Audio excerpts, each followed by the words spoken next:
So today I'm going to be telling a story from my action that I took with Just Stop Oil in April 2022, and it's quite a funny one. This so in April 2022, Just Stop Oil were closing down oil terminals up and down the country to try and restrict the flow of oil and put pressure on the government to meet our demands of no new oil and gas.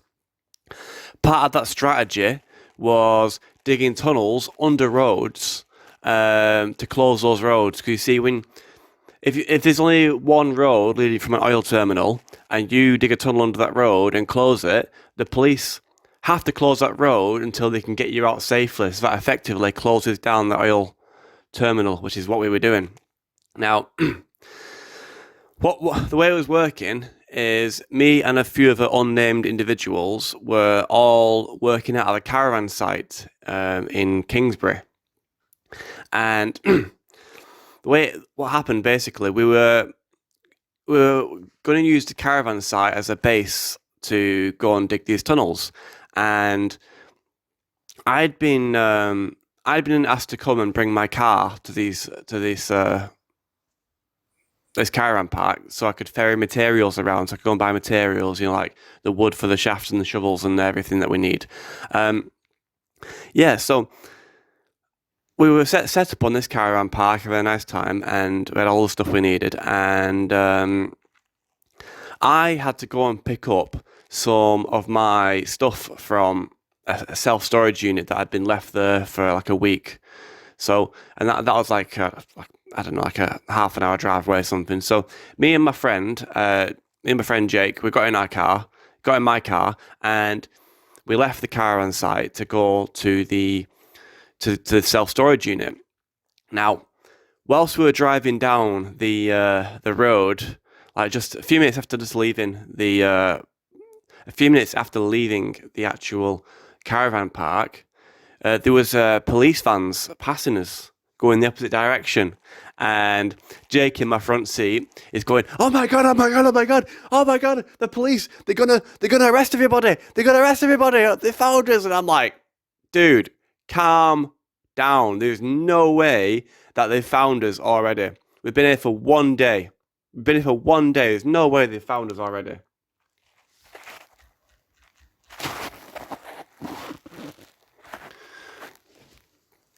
Anyway, so we get to the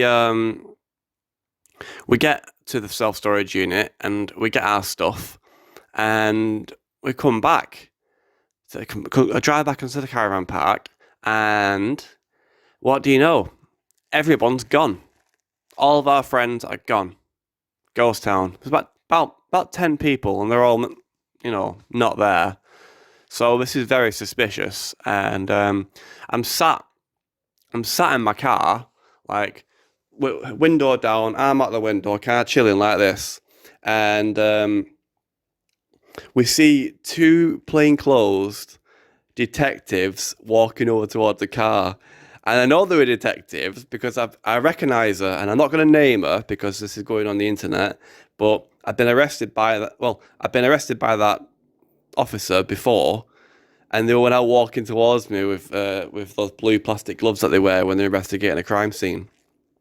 So I'm like, shit! Start the engine on the car and start rolling like round a circle, like round the caravan park dead slowly, because she's walking towards me. So I start rolling round her, maybe giving her like 3 or 4 meters space, like looking at her like, "Yeah, right." Anyway, she goes, "Josh, can I talk to you for a second?" And I go, "It depends. Am I under arrest?" And she goes, "Yeah." I went, "Sorry, I didn't hear that." Put my foot down and shot off and out of that car park, like wheel spin out of that car park. I'm like, "Get the fuck out of here!" And I'm looking in the mirror behind me, and she's like, it's on the radio. She's radioing through my license plates to the police. So I'm thinking, fuck. I need to get out of this place, and and so I'm trying to get out of this caravan park as fast as I can, and I get stuck behind like an old man who's doing about 10 miles an hour, which is the speed limit given, but I was stuck behind this old man trying to get to the main road, because this road leaving the caravan park, it's like a quarter of a mile long, and this guy's doing 10 miles an hour, and I'm like, right up his ass, trying to get round him, like, oh my god, I need to get around this guy, because the police are probably coming back full pelt with blue lights to come and catch me before I can get away. And if they get to the end of the road before I get to the main road, I'm trapped. So I'm fucking shitting it, like, oh my god, trying to get around this guy, beeping him. He's just tootling along in the middle of the road, not like moving over or anything. He's probably thinking, oh, what a wanker. And in the meantime, Jake in the front seat this guy's losing his mind. He's going, oh my god, oh my god, oh my god, let's drive straight to the oil terminal. We need to do something. He's screaming in my ear. And I'm like, dude, shut the fuck up. Dude, you are not helping. Shut the fuck up right now. And he's just screaming at me. I'm like, dude, you are not helping the situation. Shut up. And he calms down a little bit. And I'm like, right. And we get to the end of the road, leaving the caravan park. And the old guy turns left. So I turn right. And I'm fucking bombing it down this road, like redlining my little car up to like 60 miles an hour in like second gear to fucking just get away. And Jake's screaming at me, drive straight to the oil terminal, drive straight to the oil terminal. Because we were going to like drive to the oil terminal. He was thinking, if we get into the oil terminal, we can close it down. But I'm thinking like, the police have made this car, like they've only just left. They're probably crawling all over the place. The oil terminal's miles away, and we're in the countryside. It's not like there's like loads of little tiny little roads in a city where you can hide. There's like a few main roads, and that's pretty much it. So I'm thinking like, there's no way we're going to get anywhere near that oil terminal in this car. Never in a million years. I said, no, mate, we're ditching the car. We're ditching it. And he's like, what are you doing? Use the car. Get to the oil terminal. I ignore him anyway. And I'm still flying about this road about 60 odd miles an hour. And there's a little dirt track turning on the left. So I turn up the dirt track and I'm flying up this dirt track. And I get to the end. And it's the end of the dirt track ends next to a farmhouse with a big dog barking. And we're wondering like, shit, what we're going to do. So we decide, right, we're gonna ditch the car and we're gonna go on foot to the oil terminal by ourselves. So I'm getting all the things out the car, like sleeping bags and jumpers and stuff like that. And I think I had a little bit of food. We didn't have any water, which was a problem. But I look over and I see a woman's walking over from the farmhouse. So I'm thinking, shit. And she's walking over, and I said to Jake, I went, shit, what am I going to say to her now? And he says, tell her the truth. I'm like, well, all right, we'll try that. So she comes up and she goes, here, lads, you can't park your car there. What are you doing? I said, look, I'm going to be really honest with you right now. Me and my friend here are climate change activists. We're part of Just Stop Oil, and we've been shutting down that big oil terminal, Kingsbury Oil Terminal. She was like, oh yeah, I heard about that. Why are you doing that? So I told her the demands, obviously, no new oil and gas. And she was like, do you know what? Good on you, lads. I said, can I please leave my car here, and somebody will come and collect it in the morning? And she went, yeah, don't worry about it. Just put it to the side. It'll be fine. So I'm like, thank you. So she walks off on her phone, and I'm thinking like, shit, she could be ringing the police right now and telling them exactly where we are. So I'm like, shit, right, quickly. We've got a media burner, so we've got like a smartphone that's used for media in the tunnels. So I take a picture of the car and the license plate and drop a pin on the map and send all those details to a friend and say, can you arrange to get this picked up in the morning? I'd really appreciate it. So me and Jake, we're set off going through the fields. And we're going through these fields for hours and hours and hours. And we're walking towards the oil terminal. We're literally miles away, but we're planning to try and get there on our own. Yeah, we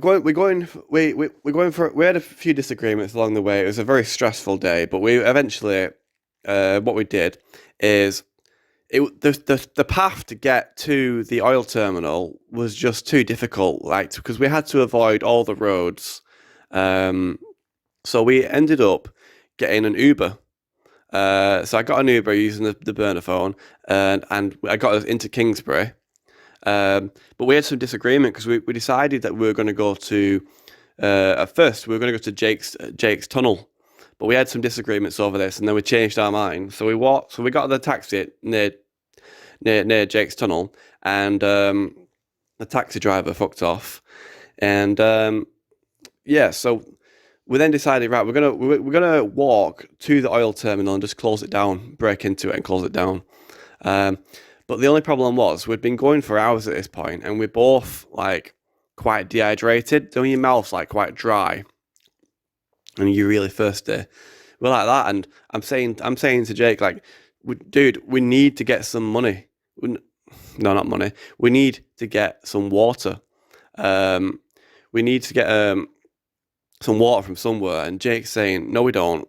The human body can last for 3 days without water. And I'm thinking like, hey, I'm not doing an action on top of an oil cycle for potentially days with no water, and I'm already dehydrated going into it. That's just stupid. So I look on the Google Maps on the phone, and there actually is there's one place that's open, and it's a takeaway right in the centre of Kingsbury. So it's our only place we can get water. So we say screw it. So what we did actually is we separated. So I walked like 200 or 300 meters ahead, and Jake walked behind me because we figured they'd be looking for two lads together. So by separating by a few hundred meters, maybe we'd be less likely to get stopped. And a police van actually did pass us whilst we were walking to the takeaway, but it didn't stop, which is quite fortunate. And we got to the takeaway, and we went into the takeaway, and a police car pulls up outside and stops, and there's one copper in the police car looking at us, and you got to imagine, right? We're wearing like black waterproofs and army camouflage, and we're covered in shit as well, covered in mud. So it's pretty obvious, like we're not usual tourists. So he gets out of his car and he comes in and he goes, "Hey lads, what are your names?" And I'm flapping at me. I'm like, Joshua Prince. And he goes, "Right." And you, mate, and Jake makes up some other silly name, and it's obvious. It's blatant to everybody in the room that we're lying. You know, he knows that we're lying. We know that he knows that he's lying. You know, it's pretty obvious. So he's asking. So he asks, what are you doing in the area? I said, "Oh, we're just staying with family." He goes, "Where are you staying?" I said to him, like, "Excuse me, I feel like we're being interrogated here. Is there a problem? Are we suspected of a crime?" And he says, "Well, have you heard about the protesters who've been shutting down the oil terminal?" And I'm like, "No, not heard about that. We've just been staying at our parents around the corner from here." And he's just like, right, okay. And he goes and sits back in his car, and he's in his car, looking at us on his radio. And I'm thinking, shit, he's obviously radioing for backup, and because one copper can't just arrest two people, and so then our food comes, and I ordered like 5 bottles of water. So I'm putting these bottles of water in my bag, and the guy in the takeaway says, "Yeah, there's an alleyway at the side of the takeaway. If you go in that alleyway, you might be able to get away." And I said to him, "Mate, can we please go out the back door so he doesn't see us leave?" And he goes, "I can't, mate, I can't. I've got this copper is a local copper. He knows me. I'll get in shit." So we're like, right. So we've got our food and our water, and we walk out of the takeaway, and the cop car's right in front of us, and we do a right. And then we do a right again immediately into an alleyway which is next to the takeaway. And as soon as we walk around the corner, we just set off fucking legging it, and we just set off fucking sprinting around out the back of this fucking takeaway. And we're getting to the back, and there's a big car park, and we're wondering which way do we go. So then we ran, and we sat in the corner of the car park on the floor behind a couple of parked cars, and I've got my food. And I'm scranning it. I've got my food and I'm eating this burger as fast as I can and drinking as much water as I can and eating the burger and drinking water. Because I'm thinking, the police catch me now. I'm not going to get to finish my food and I really want to finish this burger. So I'm cramming this burger in my mouth anyway and trying to really get it down. And then we hear a car roll into the takeaway and I peer over the bonnet of this car that I'm hiding behind and I just see the bonnet of a car with police written across the front, and I'm like, shit, get down. And we're hiding for a few minutes, and this car's just staying there in the car park, and then after a while, it reverses out and does one. So, finish our food, and I'm looking at the maps, Google Maps, and we're about half a mile away from the oil terminal, and in between us and the oil terminal, there is we're in the car park with 2 exits, 2 ways out. Then there's a housing estate. Then there's a main road. Then there is like a railway track with like a line of trees running down it. And I'm thinking like, yeah, we'll get to the railway tracks and follow the tree line up to the railway bridge and cross over and then then there's a forest and then there's a field and then there's the oil terminal. So we had quite a few obstacles to go through. So first thing is we had to leave the car park. So I pick a way to go out the car park, and we're going along to the edge of the car park, and it's like a corner of a building, like a 90 degrees corner of a building, with headlights shining past it. So there's obviously like a car right around the corner of this building with the headlight shining past. So we get up along the edge of the building and then quietly move along the edge of the building to the corner. And then I could hear people talking, so I listened. And I hear them say, yeah, Jake Handling and Joshua Smith. And I'm like, fuck. So we turn around and we just leg it. We run across the car park to the other side of the car park. Same situation, corner of a building, no headlights this time. So we kind of like peel around the corner and it looks clear. So then we set off and do a right and we run into the housing estate. But luckily, there was a ginnel that ran between the back of the houses, between like all the back gardens. And we ran all the way down that. We walked actually, but walked down that. And we got very lucky that Ginnell was there because at this point there's just police crawling all over the place and we really don't want to get caught. So we, it's quite lucky that we found that Ginnell. Anyway, we get to the end of the Ginnell and we get to the side of the main road, which is to the railway tracks, and we wait till the coast is clear. Then we both run across the main road and get into the bushes next to the railway tracks, and then this. Then literally less than 20 seconds later, a police car rolls past very, very slowly. Like just looking around like this, looking around for us. The place is teeming with police, but because we're wearing like dark black and camouflage, we put our hoods up and just curled up into a ball and faced, into the shadows. And they didn't see us. So now my plan to follow the tree line down the railway tracks wasn't really viable because we had about the fence and then the edge of the tree line, and it was literally like from like here to like here, like this much cover, and it was thick foliage for about another quarter of a mile. And I thought we can't move through that foliage without being not being seen on this long straight road. So we decided that our only option was to climb over the fence and cross a live railway track. I might get screwed for saying this on record, but who gives a shit? I mean, this is all allegedly anyway. Can't prove any of this. So we crossed the rail. Well, first of all, climbing over the fence, a train goes past like 100 miles an hour, however fast to go. And I'm shitting it, because obviously it's real scary. And the train goes off and you can kind of hear it going off in the distance, getting quieter and quieter and quieter. And the tracks are vibrating like less and less and less until it's dead silent. And we figured that we'd be able to hear it coming first the tracks to start vibrating. And it was a long straight anyway, so we were really careful. We looked, we couldn't hear anything. So we just ran across as fast as we could, climbed the fence on the other side, and we made it. So now we throw our bags over and we're in a forest. So we cross through this forest. It's not a very big forest, probably a couple hundred, maybe like 50 meters, something like that. And we get to the edge of the forest, and now we're on the edge of like a big field, and we can see the oil terminal across this field.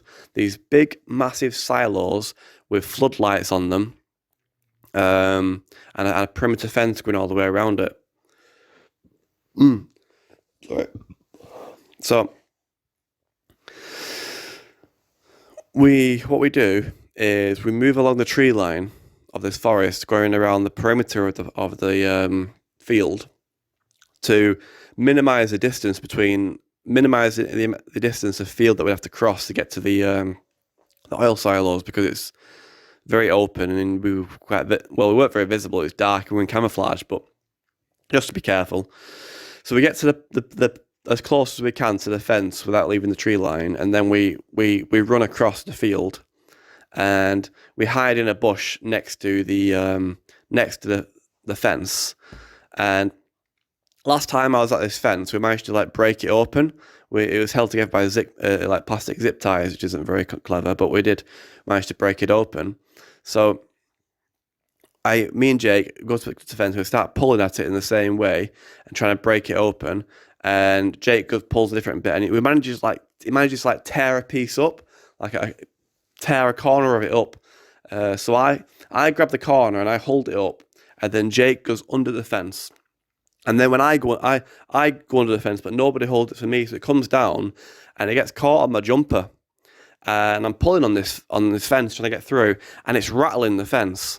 And then we hear this, "Oi! Stop where you are!" And we look up, and there's a fucking guard with a big dog and a flashlight running from like 100 meters away towards us. And we're like, shit. So Jake sets off running. I just rip my fucking jumper as hard as I can, tears my jumper, and it actually cuts me a little bit on that side of my chest here, side of my ribs here. And set off running, and I've got these big bags, and this is when I realise I'm actually really unfit at this point. I'm like this, absolutely panting out of breath, being chased by this guard. Before I went into the actual oil terminal, I told Jake, "Look, I've been here before, I know where I'm going, follow me." And Jake's running off, taking the long way around all the silos, and I'm shouting like, "Jake, this way," but he's ignoring me. So he's still in front, so I'm just running after him, and we run halfway around the oil silos, and I'm so tired, I just end up like having to walk for a minute because I'm just like, oh my god, catching my breath. And I look behind me, and the guard's like, he's probably like now 70 meters behind us, but he's still jogging, and he's a bit of a fat guy anyway, so I'm thinking he's not really going to catch us here. So I force myself, and we keep on jogging, and Jake's in front, and then we come round the end of the oil silos, and the refueling stations there, where the oil tankers come in, they get plumbed up, and then they get filled up, and they go to the petrol stations. So I remember the exact point where I climbed up last time, where I was able to climb up all the way into the roof, all up into the roof space, and then actually get up onto the roof because I'd made a hole there from last time.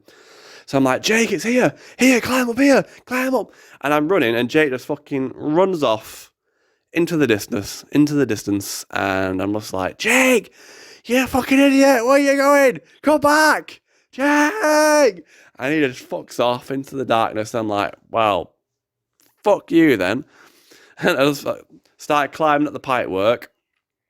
I actually climbed up like two meters onto this platform, and I'm just kind of like, now that I know I'm safe, I'm just like, absolutely.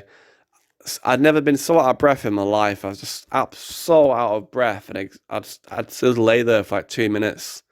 And you got to imagine, when people run into an oil silo, like an oil terminal like this, there's millions and millions of litres of petrol, and they have to evacuate the area because they don't know why we're there. So we could be there with matches for all they know. Do you know what I mean? We could be terrorists with bombs. We're going to blow the whole place up. So there's an alarm going off. It's like, Dido, dido, everybody evacuate the area. Dido, dido, everybody evacuate the area. And all the employees have got to like get out of there as fast as they can. So I'm just lay there like this on this little platform, like 2 meters in the air. Right, I need to climb a bit higher now. So I climb up the pipework about 10 meters up into the roof space. And I'm sitting up there for a while. And I've got a little burner phone with me that's still got credit and battery. So I ring my friend who I've been talking to the entire day. I'm like, we made it. Like, she's like, you crazy bastard, yeah. Anyway, we made it, and it was proper buzzing because she told us just like, don't try it. Go find an Airbnb, try and like get through this. You'll be fine, and we'll see you in the morning. But no, we actually did it. We broke into it. So after a while, I can hear footsteps on the roof, and I'm thinking, what? Who's that? And then the speech, I can hear someone shouting a speech, and it's the speech from The Great Dictator by Charlie Chaplin. It's a really famous speech. If you haven't heard it, look it up. It's brilliant. And Jake is on the roof of this fucking oil terminal, reading this speech off the media phone and shouting it as loud as he can. And he shout like, you gotta imagine, right? There's all these police officers turning up. There's guards. There's like, all these cars pulling up and everything, like sirens going off, and you've got Jake at the top of his voice being shouting like, bellowing this speech. It's an absolute belter of a speech, and it was so fitting for the moment.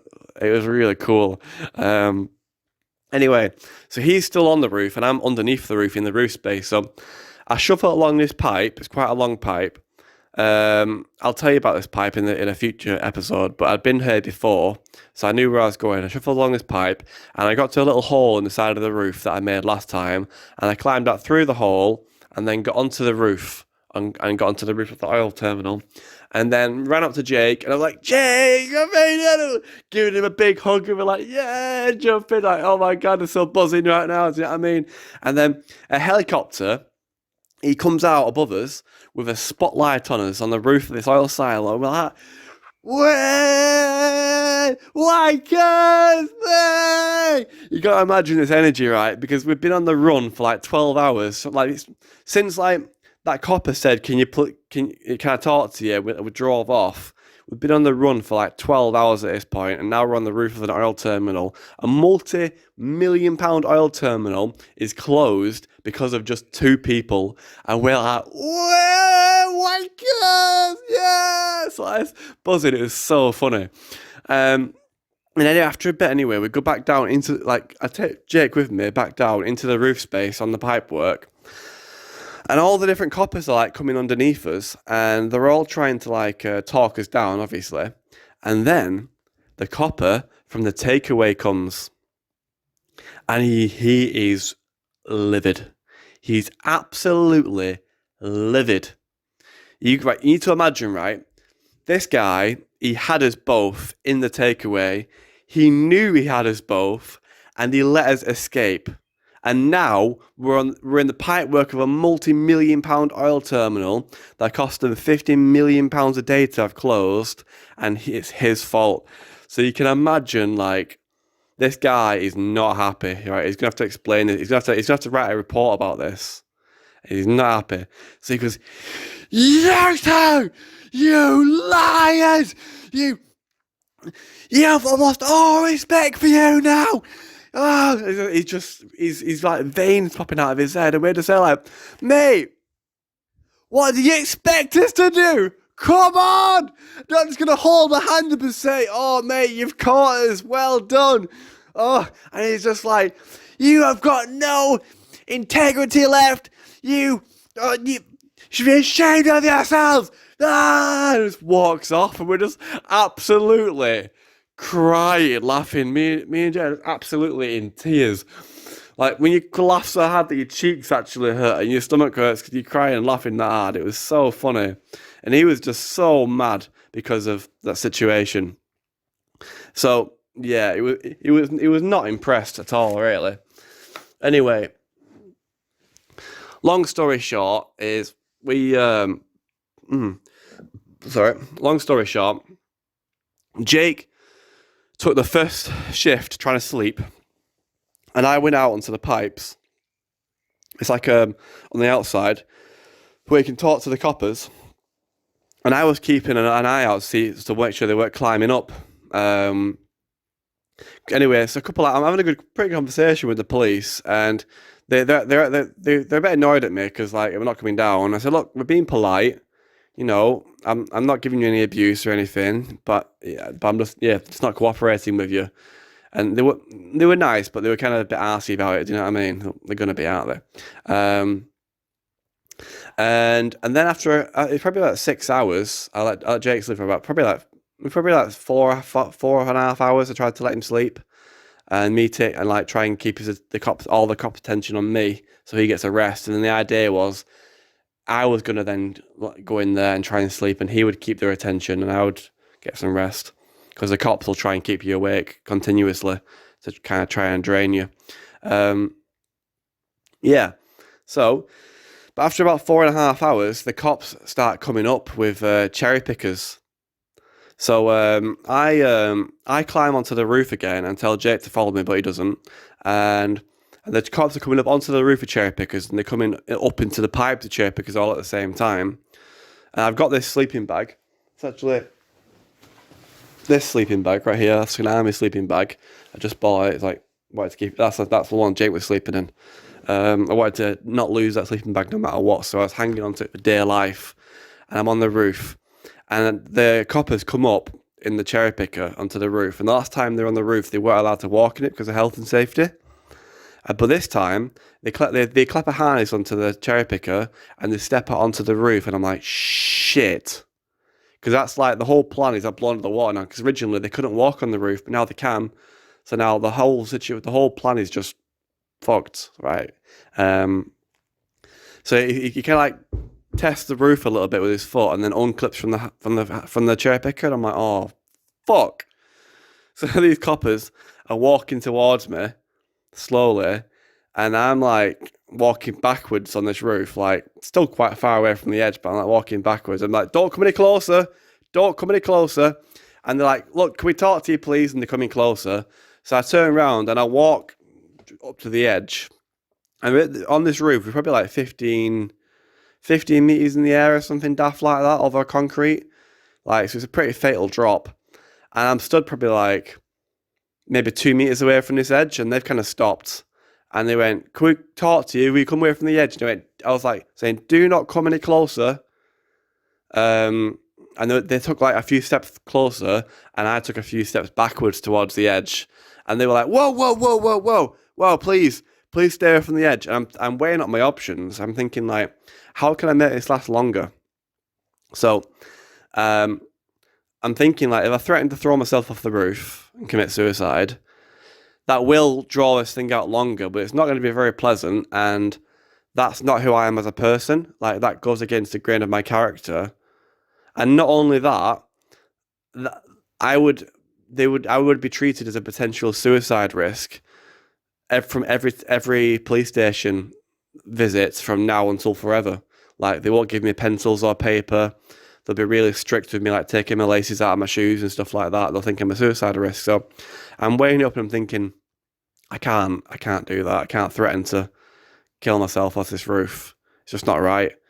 So the coppers come a bit closer again, and I step a bit further back this time. I'm like, no, I'm about a meter away from the edge, and they're like, please just stay away from the edge.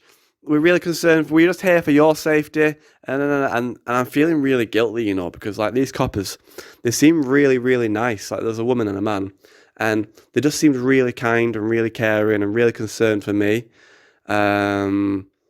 But I don't want to end this protest to end. So like they're coming close. I say don't come any closer. I just keep saying do not come any closer.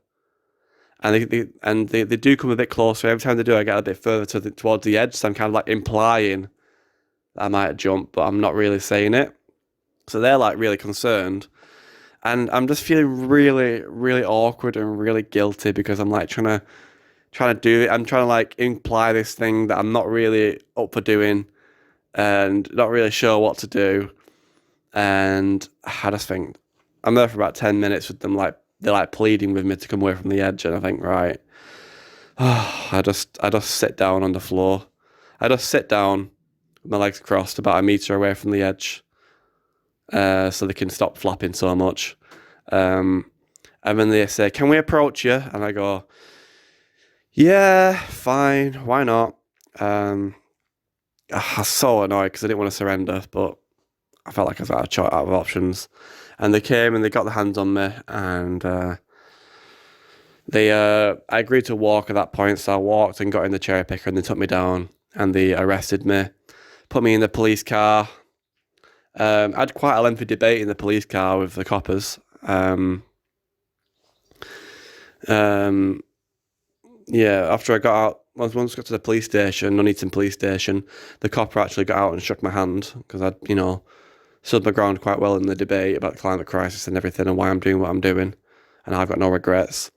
And then they remanded me and Jake. Well, me and Jake were in the police station for quite a while, a couple of days, and then they took us to Birmingham Magistrates Court, where I saw the detective that I drove off from at the start of the story, and she's there, and I go, I'll call her Sarah for, it's not a name, but I'll call her so. I go, "Hi Sarah," and she goes, "Hi Josh," and I go, I'm sorry for driving off from you. It's not personal. You know that, don't you?